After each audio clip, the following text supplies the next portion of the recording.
The family of a Bridgeport woman found dead in her apartment last month announcing today they'll be filing a lawsuit against the city in connection with the investigation into her death. News 12 Connecticut's Frank Recchia tonight.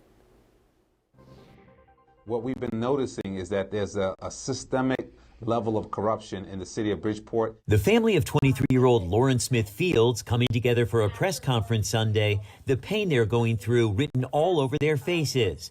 Family attorney Darnell Crosland saying he'll be filing a lawsuit on Monday seeking to compel the city of Bridgeport to, quote, properly investigate Lauren's untimely death and to protect the interests of her family, who Crosland says, quote, has not been well served by the Bridgeport Police Department. So we're filing a lawsuit here in Bridgeport to compel them to process this case, to protect this family, and to give them the equal rights that they deserve under the Bridgeport and the Connecticut Constitution. Police say Lauren was found dead in her apartment 2 weeks before Christmas after going on a date with, quote, an older white man whom she met through the online dating site Bumble. So the timeline of events is simple. We have it here on the board. According to a timeline constructed by the family's investigators, he says Lauren began to feel ill on Saturday, December 11th, and the older man, whom we are not naming because police are not calling him a suspect, laid with her fully clothed with no intercourse, even though a used condom was found by the family in the trash.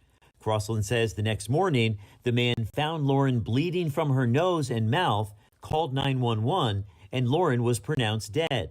Crosland says the family asked investigators why the man wasn't detained, and they were told there is nothing to investigate. He seems like a nice guy.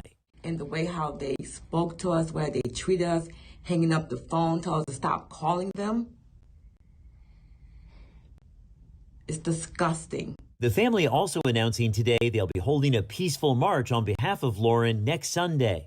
The tragic story has become international headlines. No matter what happens going forward, the family says they'll never get Lauren back.